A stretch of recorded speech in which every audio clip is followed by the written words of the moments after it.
Tuesday, January 16th, Finance and Planning Committee meeting will now come to order. We are convened as of 5:31 Mountain Standard Time, PM.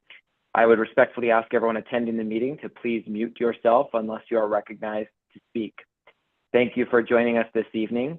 Please note that our committee meetings of the RTD Board of Directors are continuing to be held remotely via Zoom and will be audio and video recorded.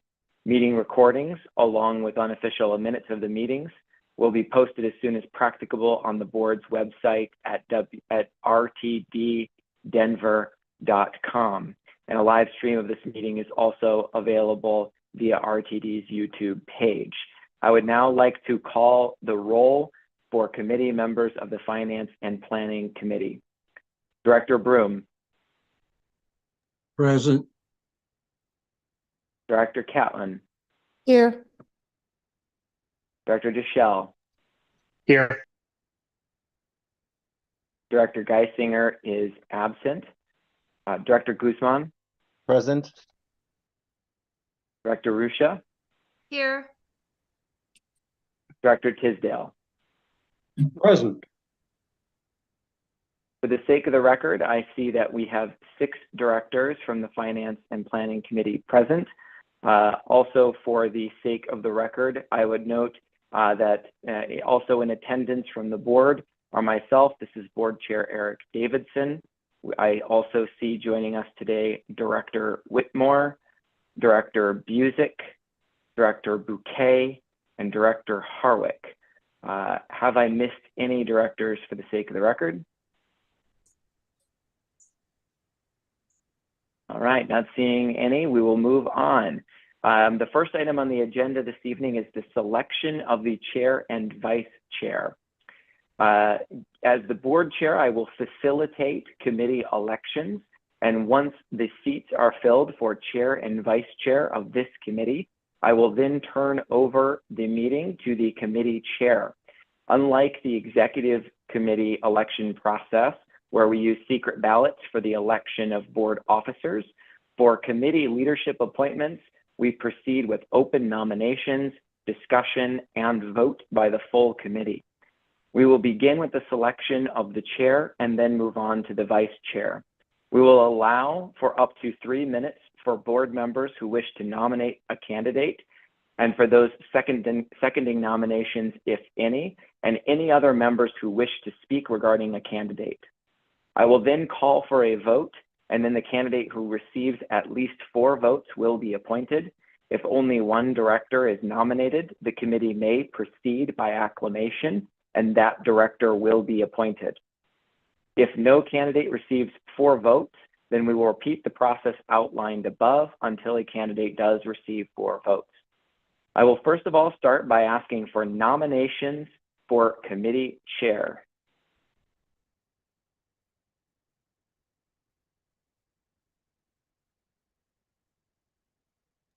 This is Director Broom. I would nominate Tisdale.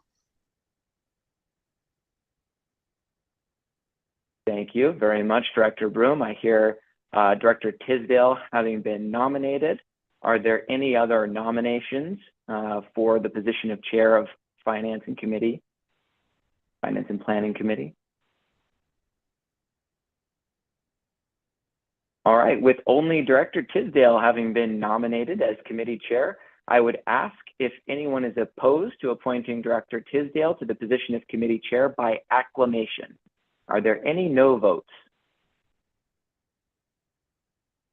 Being none, with unanimous of all 6 of the present Finance and Planning Committee members present, we would now announce that Director Tisdale is the committee chair of Finance and Planning. Congratulations, sir, and thank you for your continued service. I, for one, am delighted that you will continue shepherding this committee in the year ahead. So thank you, Director Tisdale. Thank you, Mr. Chairman. Would it be appropriate now for me to take over, having been selected as chair, for the office of vice chair, or do you want to just continue that and get that out of the way? Sure, Committee Chair Tisdale, I'll continue. I'll just go ahead and complete the vice chair election, and then I'll turn it over to you. So at this time, I will now ask for any nominations for committee vice chair. I nominate Director Michael Guzman to serve as Finance and Planning Committee Vice Chair. Wonderful, thank you. That is a nomination for Director Guzman. Are there any other nominations for vice chair of the committee? All right, with only Director Guzman having been nominated as committee vice chair, I will now ask if there's anyone opposed to appointing Director Guzman to the position of committee vice chair by acclamation. Are there any no votes? All right, seeing none, again, with all 6 of our present committee members, I would now like to say congratulations to Committee Vice Chair Guzman. Thank you for being willing to serve in this role. I feel very good about the work we have to do this year with the leadership of Directors Tisdale and Guzman. So thank you for the service. Now that my election duties are complete, I will hand over to our committee chair, Doug Tisdale, for the remainder of the meeting. Thank you, sir. Thank you, Mr. Board Chair. We appreciate your facilitation of our selection of committee chair and vice chair for the Finance and Planning Committee. The next item that we have on our agenda is the public comment period. And I would ask our board manager, Mr. Kroll, whether he has any indication of any public comment, either from a person in the queue or from any email communications received. Mr. Kroll. Yes, Chair Tisdale, we do have individual Richard Bamber who has raised their hand in indication that they might like to add some public comment. All right, thank you very much. Mr. Bamber, we welcome you back to the committee and we invite you to speak for up to 3 minutes. Don't feel compelled to take the whole time and address the Finance and Planning Committee at this time, sir. Hi, good evening. First of all, congratulations, Directors Tisdale and Guzman, on your appointments. We begin the year with the sad news that obviously one of our directors is no longer able to serve. I'd like everybody to remember from everything we do that Kate Williams was one of the best bus riders out there, still is. Yeah, she sets an example to us all. So let's just remember that when advocates say we want people who ride the system to be running the system, she is the sort of person we need. Now, we totally admit we didn't agree with everything Kate did or said, but overall, Kate, I'll let you know, one of the good ones. So let's just remember that. It's January, legislative session has started, and of course, there came up question, should we change RTD's governance? Should we do this? I'll be straight with you on behalf of GDT. We do not support a change in any of your board structure. We will not be supporting that this year. That said, though, this year is a key one, okay? We've got to tell people why we deserve to keep the elected board, why we deserve to keep the same structure, why we don't want it to be blown up by some senator, okay? All right. So going forward, the committee work plans. Okay. It's great the staff have put theirs in, but what we'd love to see as your elected officials is directors putting things on those work plans, filling those things up, taking things from the general public and bringing them through to committee. So the public does feel that they actually have a true say. Okay. And then the other thing is I'm going to repeat it, what I said in the budget, what me and my sort of cohorts did. You know, that budget was less than transparent. You know, it shouldn't be that you guys find out about a $57 million allowance for a maintenance away depot because I asked a question. Those questions should be asked by yourselves or they should be given to you. So the 2025 budget needs to go differently. Let's keep that because that's going to be a key one for this committee. Anyway, I hope you all had a great Christmas, New Year, holidays, whatever you celebrate. I look forward to another great year. Thanks. Thank you very much, Mr. Bamber. We appreciate your participation. And as you know, the committee and the full board, when we have public comment, do not give remarks back on the comments. I will make this one exception now under the extraordinary circumstances that we face, and to say that each and all of us join wholeheartedly in your words of praise and thanks for our friend, colleague, and true compatriot, Director Kate Williams of District A. Mr. Kroll, are there any other persons in the queue or having submitted written comments? Hi, Director Tisdale. We have no further queue signer-uppers, if you will, and we did receive one public comment via email from Nick Fight, and that has been transmitted to the board electronically.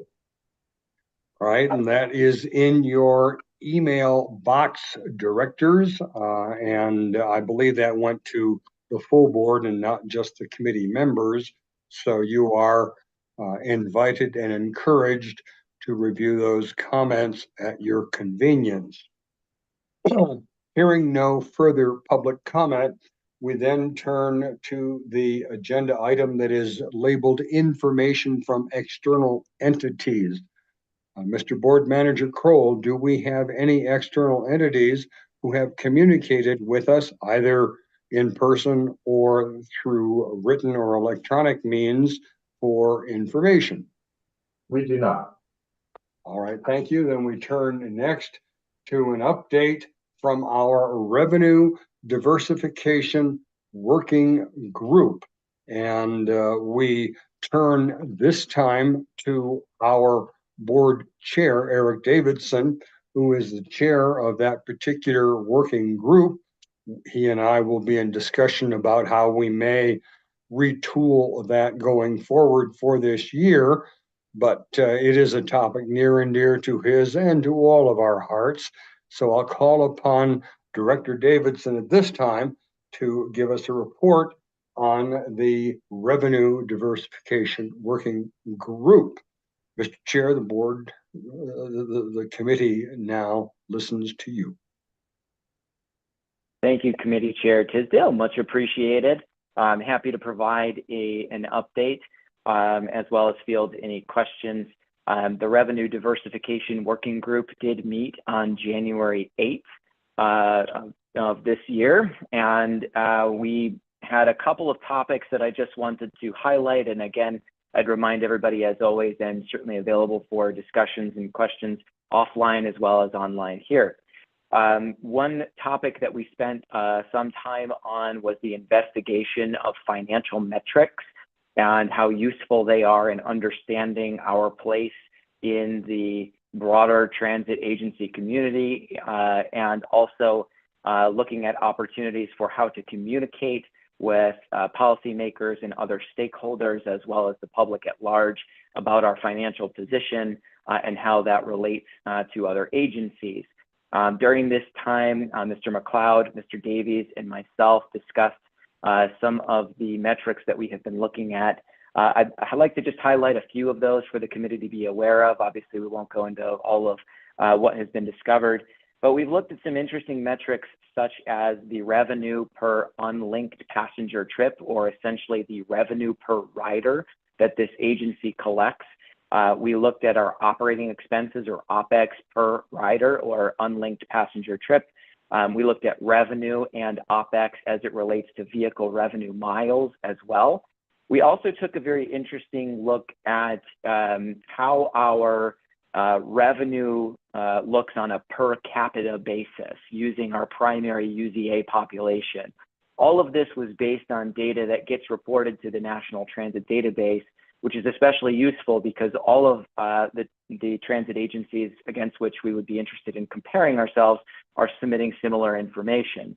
So it was interesting to look at things such as the revenue collected on a per capita basis, and understanding that we stand not alone, but certainly unique in that we provide commuter rail service, light rail service, paratransit services, on-demand services, and of course fixed route bus services, all from a singular agency for a major metropolitan area for which we are the primary and only multimodal agency. So it's a little unique, and this means that when you look at other regions, such as Seattle was an example, you need to look not just at Sound Transit or King County Metro, or Snohomish County, but actually look collectively at all that was delivered. So we had a discussion around metrics such as those. We do plan to continue that work. We're working on how we might distill some of what has been discovered about our agency in a way that can be clearly communicated to the public. I believe this will be a topic of interest and something that we all should address at the board level at our upcoming retreat. And it's something that we all, I think, chuckled about in the group and is very much true. And we've heard from our general manager and CEO in the past, when you've seen one transit agency, you have seen one transit agency. So comparisons are very difficult, and we are working very hard on how to just quantify for the sake of the public to understand where we are. We also did address a standing topic, which is historical information. General Counsel Snyder has done quite a bit of work resurfacing and sharing in a shared folder prior work that has been done in this topic in this area. I think that's been useful to look at for numerous false starts in the conversation of revenue diversification and has formed a good basis of facts. We spent a particular amount of time talking about Tabor as well. This is because Mr. McLeod and Mr. Morgan, as well as Ms. Snyder, have done some great work looking at what revenues are subject to Tabor and understanding the broader backdrop of other entities who have faced the expiration of their Tabor restrictions. This includes Jefferson County and El Paso County, with whom our staff has been in contact. And we're starting to get some early estimates. Again, another major topic for the whole board to start looking at soon as to how much of our revenue will be subject to Tabor. We had some discussion around work that the CAC is now doing to also look into some of these issues. I think this is an all hands on deck research moment. We had an update with regards to some of our government relations activities from Mr. Davies and a discussion around how we might turn some of what we've discovered again into messaging with Mr. Stuart Summers, who also joined us.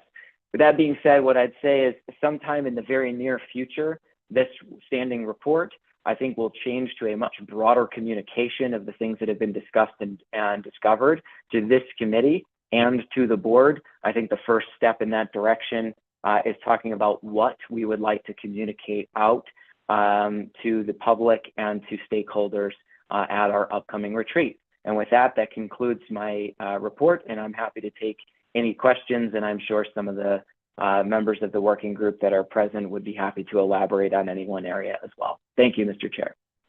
Thank you very much, Mr. Board Chair. We appreciate that report. And let me take your invitation first and say, are there any members of the working group who are with us now who would like to weigh in and offer any supplement to the report given to us by Eric Davidson? Hearing none, let me ask whether there are any first committee members who have questions of Director Davidson relative to the working group. I see no hands raised. I'm sorry, Director Ruscia, there you are. It was a little slow. Perhaps the transcript needs to catch up with us. That said, Director Ruscia, you are recognized. Thank you, Mr. Chair. It's just COVID head, which means I'll keep my comments brief tonight.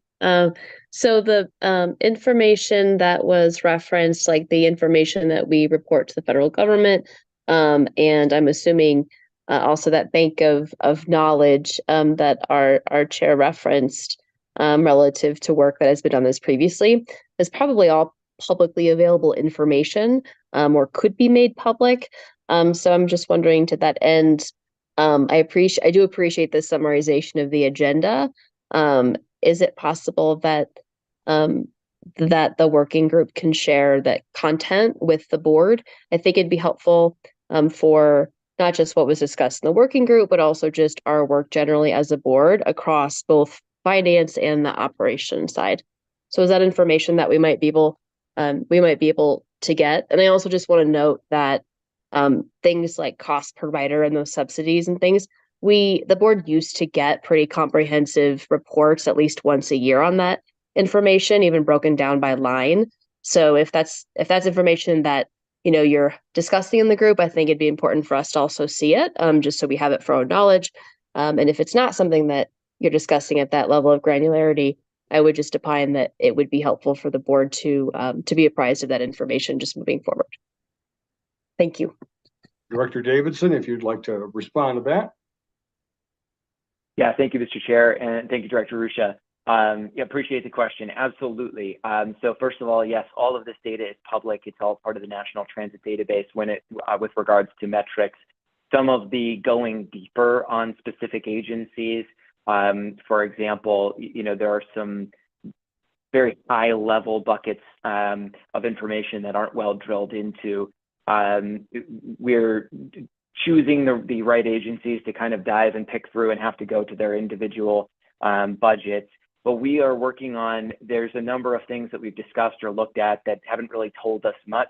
Those things that have told us, we're working on distilling in a way that can be shared out. So absolutely hear the request, would be very happy to share it. In the interim, before that exists, I'm also happy on a one-to-one basis to walk directors through kind of what we've looked at and the unformatted, meandering calculations that we've done. I think also I'd highlight that, there's some areas while everything is public that takes some double clicking. For example, one area I think that's of interest to this board is that we don't report a substantial amount of money coming from state.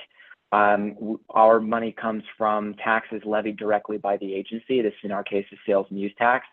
State is only broken out at the NTD level of general fund or transportation fund, and that can mean many different things at different agencies. So we're kind of compiling easily available data, what data that we're digging together a little bit more. I'm happy to walk through that, and you have my commitment that we will have something distilled and well shared out for the committee and for the board as a whole. Thank you very much for that response. We appreciate the information. Are there any other directors who have any questions for Board Chair Davidson as the head of the working group? I see no indication, so we'll move on from that. And we have on the agenda recommended actions next. There are no recommended actions to come before this committee this evening. The discussion item that we have relates to the 2024 Finance and Planning Committee work plan. You will note that we have spoken in the past, you've heard some discussion about this, that each committee, the Finance and Planning Committee, the Operations and Safety Committee, the Performance Committee, the Executive Committee, each committee of the RTD will produce now on an annual basis a work plan. That's intended to be a roadmap so that we, and more importantly, perhaps our constituents, have an idea as to what it is that the committees are going to be working on throughout the year. There's a tempo to all of this for the Finance Committee in particular, obviously as relates to the budget preparation, which is a huge aspect of what we do at the Finance and Planning Committee. And as you know, we have begun a process this year of looking for, I guess, what I have called the Goldilocks problem and a solution to it, so that the information that we receive in the budget is not too much and not too little, but just right. And that's something that we're going to be spending a lot of time talking about in the future. But in addition to that, there are other items that regularly come before us and special matters as well. In the first instance, our board manager, Jack Kroll, has taken his hand at putting together the draft plan that is before you in your materials. And so at this time, I would like to recognize Mr. Kroll and have him walk through his thoughts and efforts relative to this work plan, and then we'll open it up for discussion as a discussion item. with the anticipation that at our next regular meeting of this committee, we would then proceed to adopt whatever work plan we ultimately revise and approve. Mr. Kroll, the floor is yours, sir. Thank you, Committee Chair Tisdale. I'll just give everyone a very brief background around how this document came to be. You know, this document is really the effective work product of CFO McLeod and his team, who forwarded to the board office all of what they understand, their best understanding at the time they forwarded to us, the action items and discussion items they knew they would need to have with you all over the course of the year to ensure that the board completed the necessary actions it must take to keep RTD's financial operations up and running. The aim of your discussion here is really to, hopefully you all have taken a look through the work plan as presented in the board packet transmitted to you all last week, and have some thoughts on additional items you all might like to see included in this. What will happen following the discussion today is that Committee Chairman Tisdale and Committee Vice Chairman Guzman will meet with CFO McLeod to discuss what you all have heard based on this discussion that needs to be included, and any additional outreach that we may receive. So tonight is certainly an opportunity to chime in and share input on this work plan. But note too that you may email the board office, email CFO McLeod, or either your committee chair or vice chair, and let them know of ideas that you would like to see come forward on this work plan and be presented to the committee as either an action item or a discussion item. So you don't need to solve all the world's problems tonight, but a first step in solving any issues or addressing any challenges you may have is to ensure that it ends up on your committee work plan. So with that, I will yield the floor back to the chairman of the committee, and also suggest that CFO McLeod, if he has any additional remarks, be afforded an opportunity to chime in as well. Thank you very much, Mr. Kroll, and I would like to call upon our CFO, Doug McLeod, and forgive me for not including you as the prime mover and author of this draft plan that we have before us. Your work throughout has always been greatly appreciated and extremely well done. So let me now give you an opportunity, Mr. McLeod, to weigh in on the work plan for the Finance and Planning Committee. Thank you, Mr. Chair. This is Doug McLeod, Chief Financial Officer. I really don't have anything to add other than to say that this is a living document, can be added to or subtracted from throughout the year. So we're very happy to take any feedback. As Mr. Kroll mentioned, I will be meeting with you, Mr. Chair, as well as Vice Chair Guzman to go through this plan as well. And I see that Ms. Johnson would like to add, Mr. Chair. Thank you.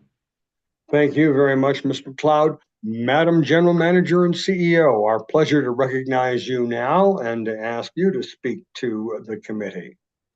Thank you very much, Mr. Chair. Good evening to all. Deborah Johnson, General Manager and CEO. I just wanted to take this opportunity to say that as we go through the process, I think it's imperative as you all look at your work plans, i.e. the board being a committee of the full board of directors, take into consideration the various aspects of policy. I know you're going to have conversations that will ensue at the board retreat, but it's critically important recognizing that this committee makes recommendations that go forward to the full board. And in some instances, those policy decisions delegate authority to me in my capacity as the general manager and CEO. So I felt it was necessary for me to put that on the record as we go forward. So there's a collective understanding.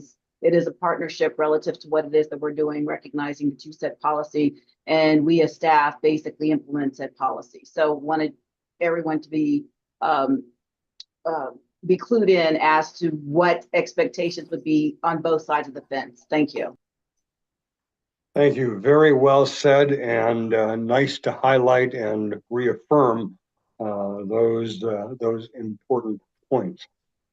Are there other directors now, committee members and directors who wish to have comments on this work plan? Let's begin with Director Deschel. You are recognized, sir.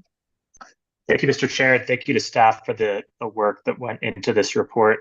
I did want to sort of propose two items. The first is pulling forward, and by forward, I mean earlier into the year, the 2025 fiscal policy.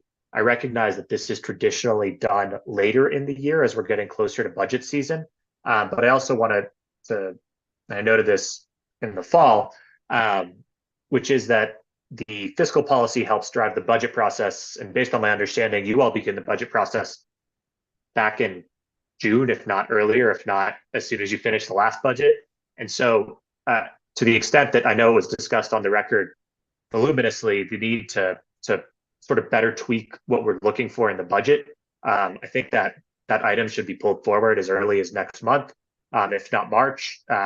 If it's better for Doug and Deborah and your team that we break that off separately from the fiscal policy as a whole, I think that would make sense as well. But I do think it's in everyone's best interest that we get at least that portion of the fiscal policy really well discussed and ironed out, and give opportunity for it to come back, a couple times in this committee, recognizing that it might take more than once.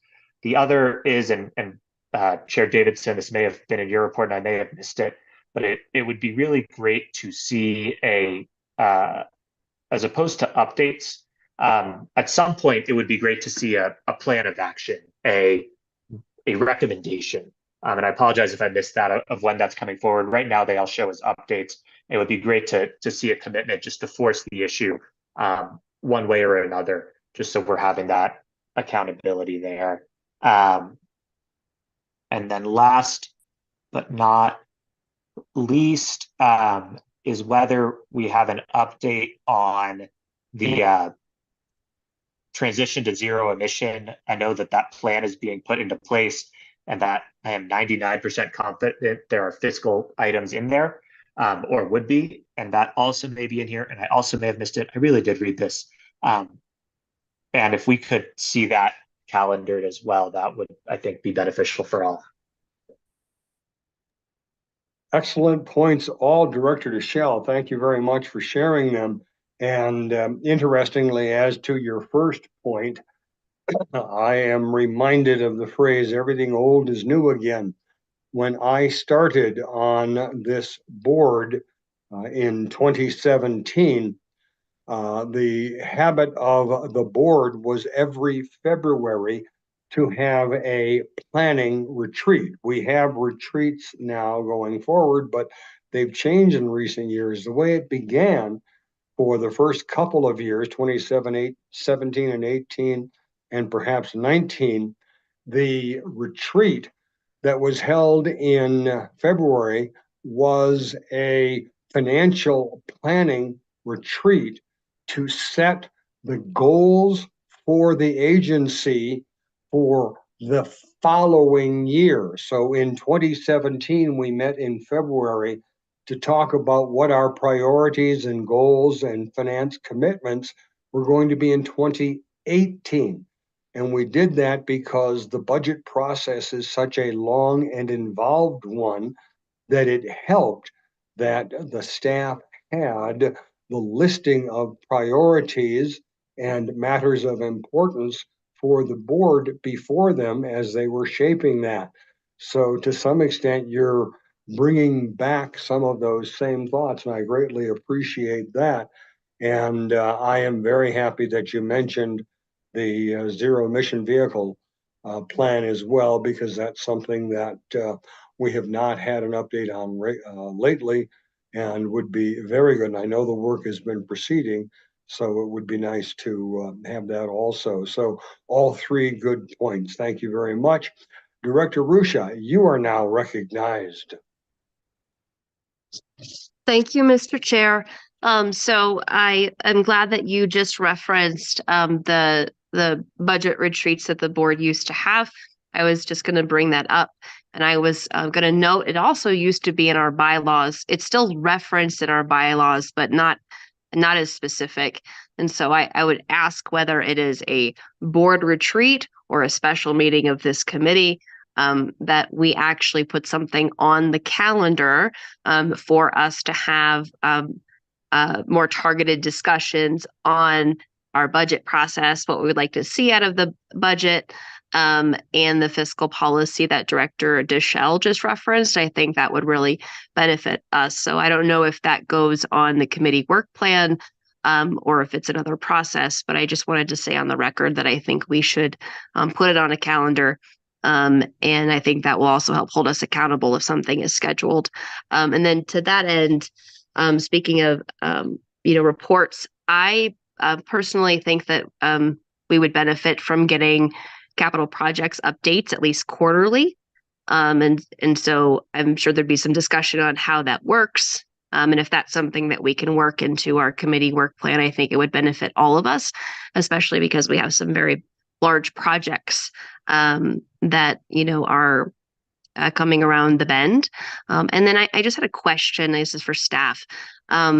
We know that we have a lot of major projects like, downtown light rail, and contracts will also come with those. Is there anything that you anticipate, adding to this calendar, like in the next month before it's finalized, relative to the budget that we just passed? Or is that something that might be on the operations calendar?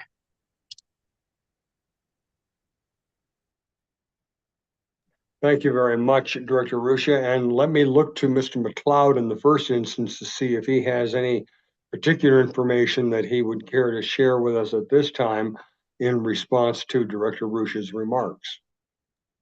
Mr. Chair, if I may defer to General Manager Johnson and then fill in any gaps after that. Thank you. And I just saw her hand go up. So Madam General Manager, CEO, you are recognized.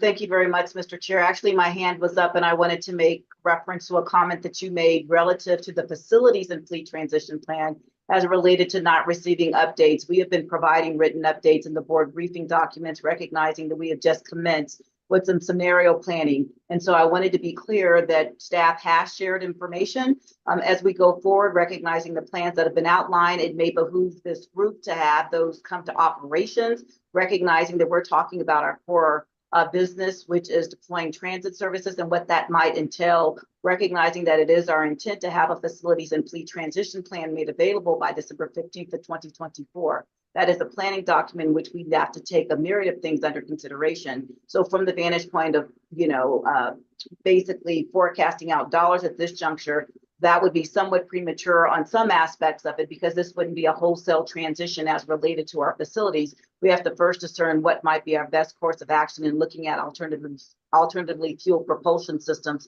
going forward. And there's a myriad of other factors that come into play. So that's why my hand was raised. But Mr. McLeod, you could start addressing the other question, and then I'm happy to supplement. Thank you very much, Mr. Chair, for the opportunity to clarify as relates to the facility and fleet transition plan endeavor.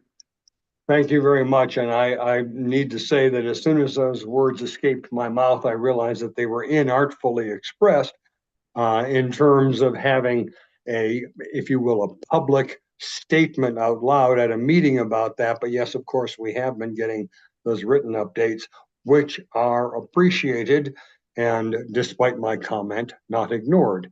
Mr. McLeod, now if you can respond further to Director Ruscia's comments.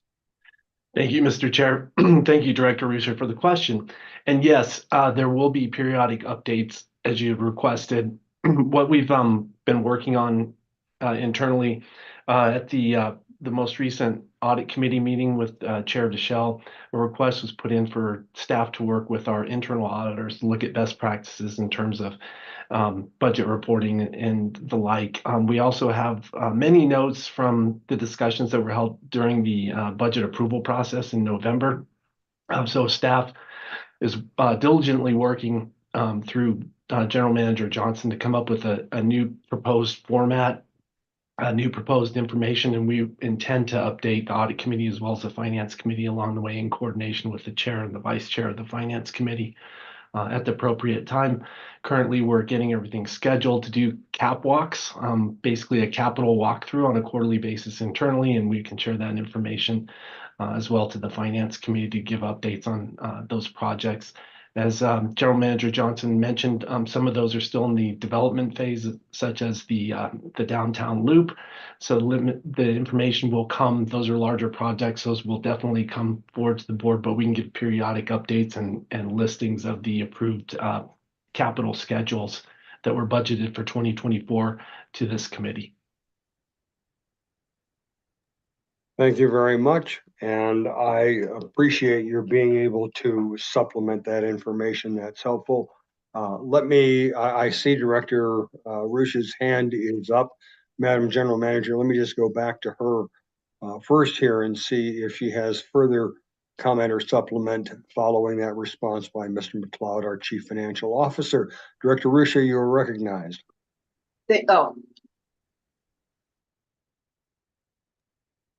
I'm sorry, Mr. Chair. Did you mean to recognize me or GM CEO?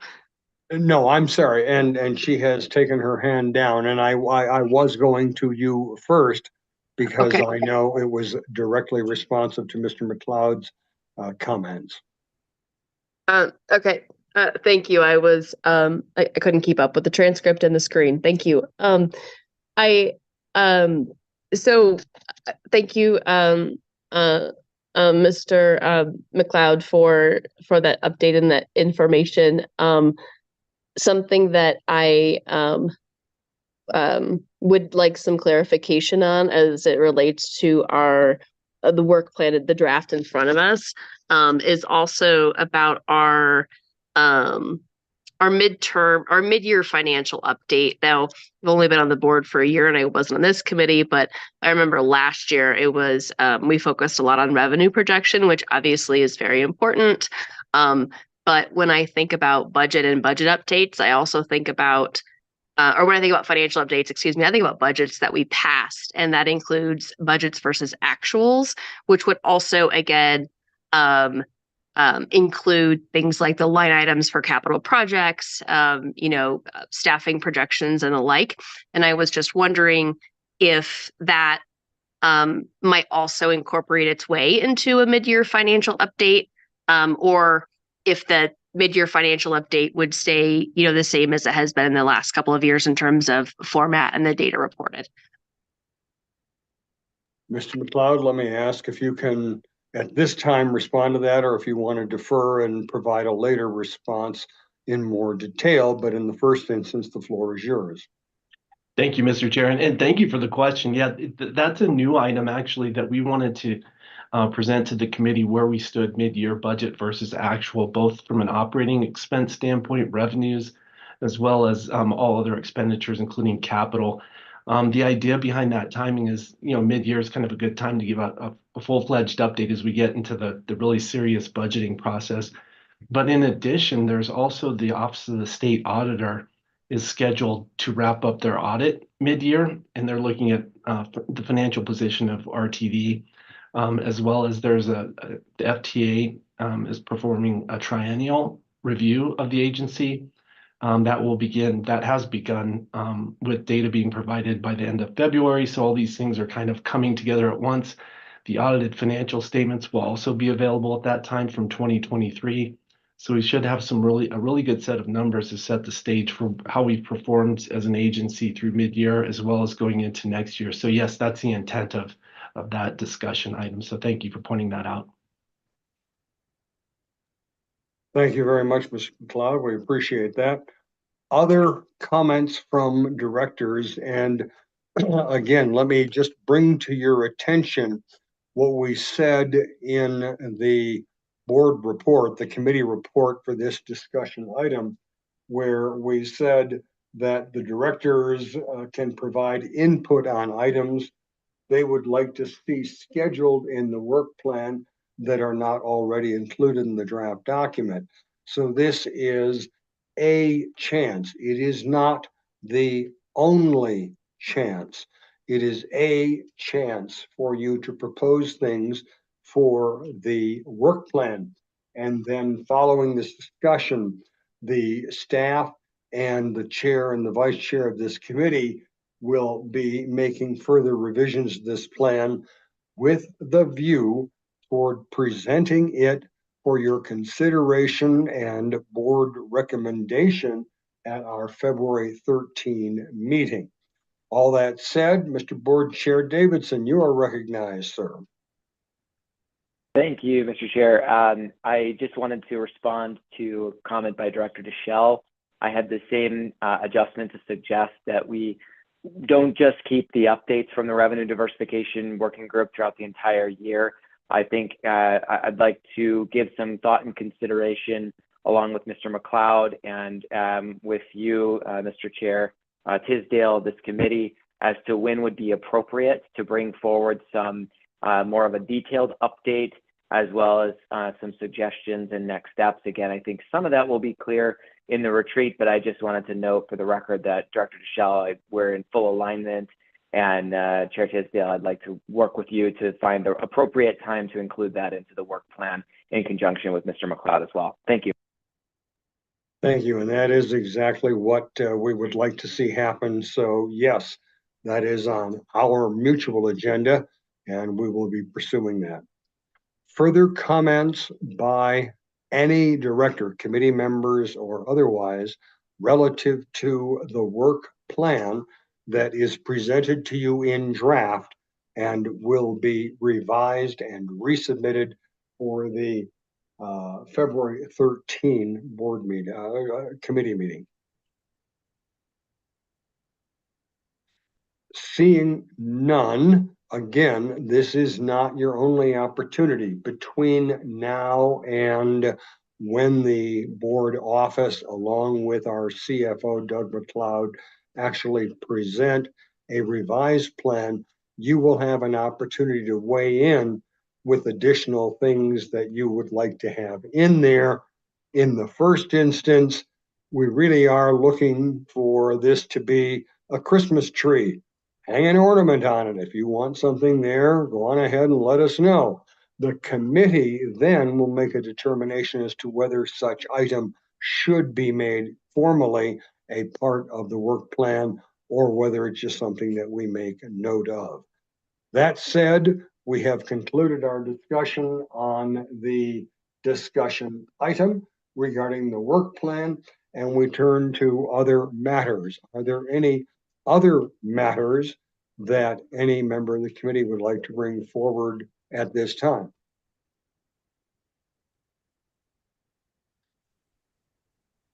Director Guzman, Mr. Vice Chair, you are recognized, sir. I don't need an answer particularly on any of these right now, but I do have a couple of questions regarding finance and planning, because we are the fiduciary agents of the RTD. So a big one that I have, and I have given CEO Johnson a heads up on this as well, was the Denver Union Station work that's being done and touted in all of the local newspapers. There's a huge investment from our lessee and the DUS work group for some work that's going to be done in the building. And I just want to make sure that we're all apprised of that, because we are the deed owner.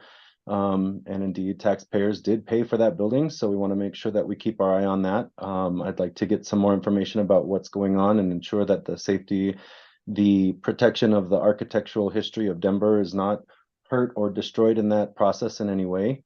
And that we have a good working relationship with our lessees, but also that the public has access to the Great Hall, to the building itself, and to the public restrooms that are therein for access to our trains and our conveyance systems. So that's one thing that I think we need to keep an eye on. A question about director passes for the year 2024. Again, I don't need a direct answer tonight, but I would like to find out more information about that. And if there's an issue there, perhaps finance and planning can take that up for policy direction. The bus stop study that we approved funds for last year, I'd like to find out an update about where we're at with that. And if any contracts have been made or if the work has commenced, because I think that's going to be really important to continuing work within our region. And then finally, I was going to bring it up, but it already got brought up, was the fleet transition study. And there are some really good points in our board packet that were brought up with the 5 specific areas, but with fleet modeling being the first major project task. So thank you for that update, CEO Johnson. I really do appreciate that that was in there. And I'm excited to learn more about that. That's all I've got. Thank you. Thank you very much. We appreciate your sharing all that with us. Director Broom, you are recognized, sir. Thank you, Chair. I wonder if we might get a brief update on how the district operated during the last 36 hours when the temperature got down to 19 below zero. Did we have a lot of trips that were canceled, or were we able to maintain our schedules and so forth? I appreciate the question, and I think it might more properly come up tomorrow evening before operations and safety. But that said, let me allow General Manager to give us a sneak preview of what might be said tomorrow at the Operations and Safety Committee relative to the question raised by Director Broom. Madam General Manager, CEO, your thoughts.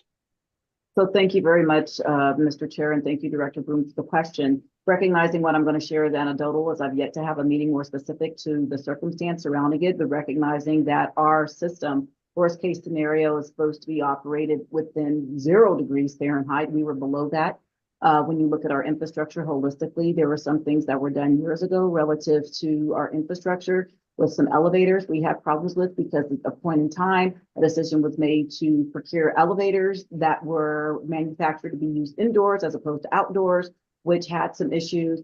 Quite naturally, since we do have rail that's slightly older, we encountered some challenges prior to the freezing levels that we had this weekend relative to seeing some cracks, and we had to do some welding to do some rail replacement. More specifically, as I have shared with members of the leadership team, specifically our AGM of rail, looking at doing things that could keep our system perhaps in a better place by running what I would qualify as sweeper trains to keep the track warm and lubricated and things of the like. But we could provide a much more in-depth assessment, more specifically recognizing the working conditions and I would say traveling conditions. Of course, we had some call outs, which is to be expected, contingent upon where people live across this vast region. But I would offer up that I would provide a more detailed report that could provide some better data as opposed to speaking to you off the cuff anecdotally. And I don't know if that's feasible for tomorrow evening, but I will ensure that no later than the board meeting, when I provide my oral report, I could provide you a much more in-depth analysis of what took place, recognizing the unprecedented weather that we saw within our operating environment. Thank you. Thank you very much. You know, this is hard on staff as well. And so it does need, you know, the board's attention. Thank you. Thank you very much, Director Broom, and thank you very much, Madam General Manager, for that. Any other items from other directors? I've got one that I will bring forward in a moment. Any other items, other matters from directors or committee members? Seeing none, let me advise everyone that the American Public Transportation Association Transit Board Member Committee will be presenting its first Board Talk Live session tomorrow. That's Wednesday at 1 o'clock Mountain Standard Time, and it will be with Beth Holbrook, a trustee from the Utah Transit Authority and the chair of the Transit Board Members Legislative Committee at APTA. And this one is called Making the Economic Case for Transit. And it's to provide us with information and tools so that we can communicate with electeds and other policymakers relative to the economic impact that transit has on regions. And it promises to be a very interesting discussion. That's tomorrow, 1 o'clock Mountain Standard Time. If you do not have the link saved in your mailbox, please contact me and I will forward you the link so that you can enjoy and join in that discussion. There being no other business to come before this committee at this time, we are prepared to have a motion to adjourn this committee. And Mr. Kroll, may I just confirm with you that it's anticipated that we should stay online for purposes of the performance committee to follow this committee. Is that correct? That is correct. We indicated to everyone that the Performance Committee meeting would start 5 minutes following the conclusion of the Finance and Planning Committee meeting. You all are scheduled to go in to at least hold a vote to go into an executive session for the Performance Committee meeting. That is not this Zoom link, but you stay on this Zoom link for the public portion. Should the committee vote to go into executive session for the Performance Committee, you have already received a subsequent link that you would join for that portion. All right, thank you for refreshing our memories on the logistics for that.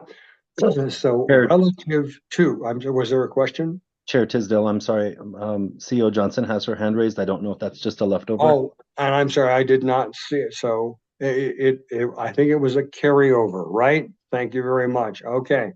So at this point in time, knowing that we will then be in a 5-minute recess and reconvene with the Performance Committee, let me ask for a motion to adjourn the Financial and Planning Committee meeting. Is there a motion? So moved. I see a motion. Is there a second? Second. There's a second. Is there any discussion on that motion? There is none. All those in favor indicate by saying aye. Aye. Are there any opposed? There are none. That passes unanimously. Therefore, at 6:27 p.m. Mountain Standard Time, the Finance and Planning Committee stands adjourned, and we will now take a 5-minute break. Let's assume that it will be at 6:33 p.m. that we will come back with the Performance Committee. Thank you all very much. Thanks, Mr. Chair. See y'all at 6:33.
Hi, everybody.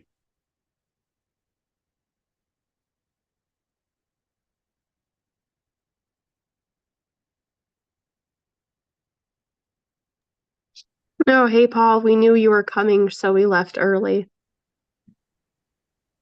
I think we're starting at 9:30. Well, if you don't need me, I can go about my other business. Can I just be your proxy?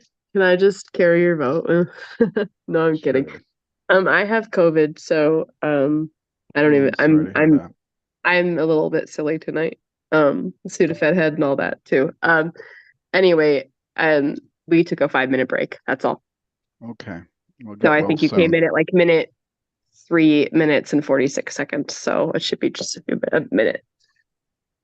6:33.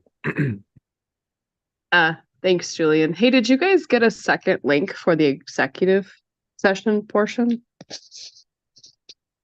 I'm looking in my inbox and I don't have one, and I didn't know if I missed some instructions here. Or do we stay on this link and stop broadcasting? No, we received a second link. It's in your email, and I just pulled it up so I'd have it handy. But if you look at an email sent at 5:25 p.m., it's the link to the executive session. You said at 5:25? I said 5:25 p.m. Correct. Yes.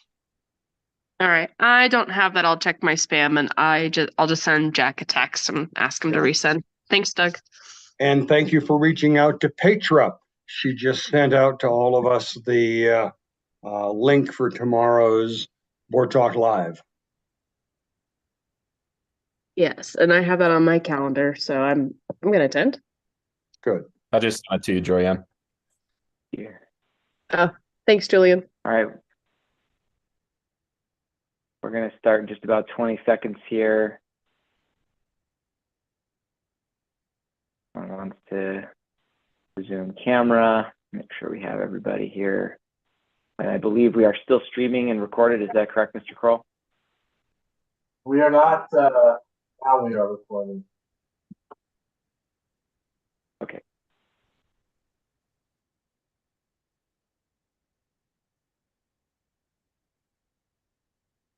Okay. The Tuesday, January 16th Performance Committee will now come to order. We are convened as of 6:33 p.m. Mountain Standard Time. I would respectfully ask everyone attending this meeting to please mute yourself unless you are recognized to speak. Thank you for joining us this evening. Please note that this committee and other committee meetings of the Board of Directors will be held remotely via Zoom and will be audio and video recorded. These meeting recordings, along with the unofficial meeting minutes, will be posted as soon as practicable on the board's website. Visit rtd-denver.com. And a live stream of this meeting is also available on RTD's YouTube page. I would now like to call for the roll of committee members. Director Busick. Here. Director Catlin. Here. Director Geisinger. He is absent. Director Guzman. I am here. Director Rosenthal. Present. And Director Tisdale. Present. And this is Director Davidson. I am here as well as part of the committee. We have 6 committee members present and 1 absent. I'd also like to note, for the sake of the record, we are also joined by Director Whitmore, by Director Ruscia, by Director Bouquet, and by Director Harwick. Am I missing any other directors present? Right. Seeing none, we'll move to the first item of the agenda. The first item on the agenda this evening is the selection of the chair and vice chair of this committee. As the board chair, I will now facilitate the election, and once both seats are filled, I will turn over the meeting to the new committee chair. Unlike the executive committee election process, which uses secret ballots for the election of board officers, for committee leadership appointments, we will proceed with open nomination, discussion, and vote by the full committee. We will begin with the selection of the chair, and then we will proceed to the selection of the vice chair. We will allow for up to 3 minutes for those board members who nominate a candidate, for those seconding nominations, if any, and for any other members who wish to speak regarding the candidacy of a member to speak. I will call for a vote after that discussion, and the candidate with the most votes will be appointed. If only one director is nominated, the committee may proceed by acclamation, and the director will be appointed. If no candidate receives at least 4 votes, then we will repeat the process as outlined above until a candidate does receive the required 4 votes from the committee. So I will first start by asking for nominations for committee chair. I would actually like to kick things off with a nomination that I have and would like to put forward. I would like to nominate Director Catlin, the board's first vice chair. I believe very strongly that Director Catlin can take us through the next steps that we have to take on with this committee. In particular, I would point not only to her prior experience with management in organizations, I would also point to her work on the audit committee, which to me, we had quite a bit to fix, resolve, and make not only the audit committee high functioning, but also get the right processes in place so that we can come to work every day, do our jobs, and function without constantly reinventing the wheel. I think we would all agree that that is very much needed for the performance committee. I think that just as she did for the audit committee, Director Catlin will bring that to this committee as well. So with that, I'd like to put forward my nomination, and now we'll entertain any seconds or any other further nominations for chair of this committee.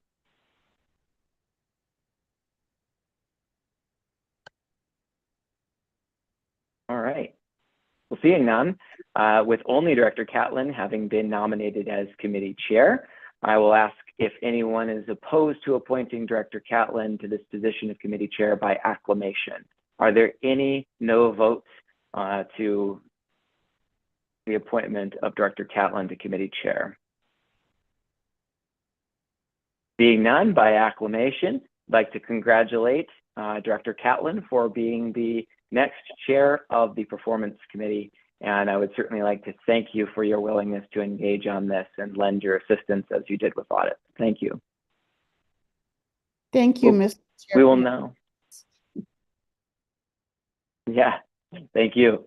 I will now ask for any nominations for vice chair of this committee, for vice chair of the performance committee. Yes, committee chair Catlin, please go ahead. Thank you, Mr. Chair.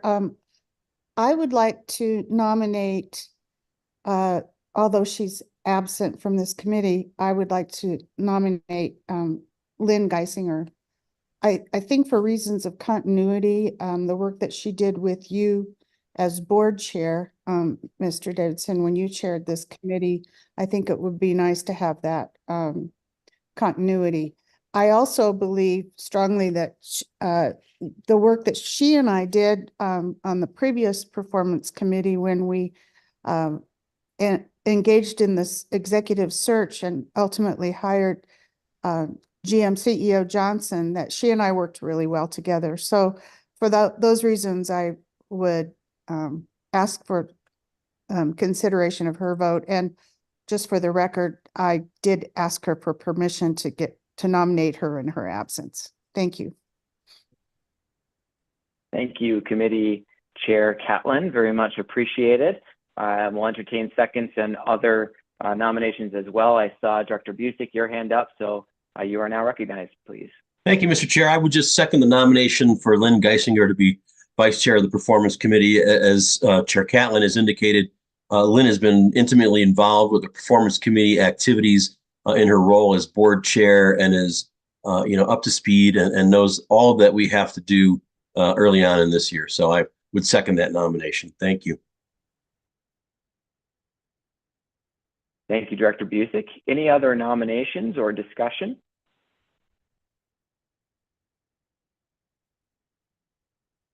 All right, seeing no further nominations or discussion, with only second Vice Chair Geisinger having been nominated to be the committee vice chair of Performance Committee, I will ask if anyone is opposed to appointing Director Geisinger to the position of committee vice chair by acclamation. Is there any opposition?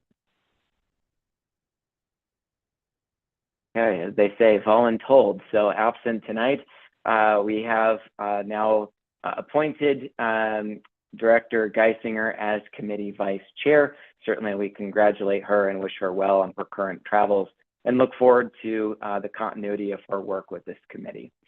Now that my election duties are complete, I will ask the newly elected committee chair, Catlin, to please take over for the remainder of the meeting. Thank you. Thank you, Mr. Board Chair. I would like to open public comment to anyone who would like to address the committee regarding any topic listed in the published meeting agenda for the current and immediately preceding month. If you wish to speak and have not already done so, please either raise your virtual hand or press *9 on your phone. During this time, the committee will not offer any direct comments or responses. However, if you would like to be contacted regarding your public comment, please email the RTD board office at rtd.boardoffice@rtd-denver.com. Are there any, Mr. Kroll, are there any hands raised for public comment? Hi, Committee Chair Catlin. We do not have anyone here indicating an interest to provide public comment, and we did not receive any public comment via email in advance of this meeting. All right, then. Having no one requesting to speak, we will close the public comment period at this time. Are there any other matters to discuss from committee members? I do have one.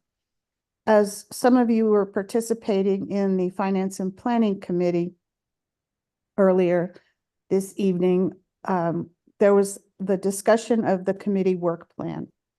And we have been focusing on some other more urgent matters right now that will come up in our, if we choose to go into executive session. But I just wanted to say that we will be working diligently. I will work with Chair Geisinger and the board office to develop a committee work plan outlining the efforts that we need to undertake as a board. So that will probably not be presented at the February meeting, but very soon thereafter. So if any comments regarding that? And if you would like to have elements put in that committee work plan, please let the board office know or myself. And I see that GM CEO Johnson has her hand raised. Thank you very much, Madam Chair. I would just ask of you and the committee that I would be involved in those discussions, recognizing the primary focus of this committee at this juncture is the performance of the general manager and CEO, in which I hold that position. So I just wanted to ensure that that was on the record. Thank you. Duly noted, and absolutely that will be part of the process. And I will also likely, with your agreement, engage our Chief People Officer, Charlene Poligi, to help us with that draft work plan. Thank you. So if there are no other matters to discuss, the next Performance Committee meeting will be tomorrow evening, Wednesday, January 17th. That meeting, as with this meeting, will commence shortly after the conclusion of the Operations and Safety meeting, which is scheduled to start at 5:30. And we will be doing the same process. Mr. Kroll just staying on the same Zoom contact. Okay. In a moment, the committee will meet in executive session to discuss personnel matters regarding the GM CEO. I would like to append the motion to move into executive session to state that the committee will be deemed adjourned after it adjourns into the executive session. For public transparency, this means that once the committee moves into executive session, the main meeting will be adjourned. I will now entertain a motion to move into executive session to discuss the following. Pursuant to 24-6-402 Prin 4 Prin F Prin 1 Colorado Revised Statute for consideration of personnel matters regarding the 2024 performance assessment criteria for the current general manager and CEO and potential related amendments to the employment agreement, and pursuant to 24-6-402 Prin 4 Prin B Colorado Revised Statute to receive legal advice regarding the same. Is there a motion to move into executive session? So moved. Second, Busick. Thank you. Are there any opposed to moving into executive session? Seeing none, for all of those who are expected to attend, would you please move to the other Zoom room at this time? And this meeting will be adjourned. Thank you.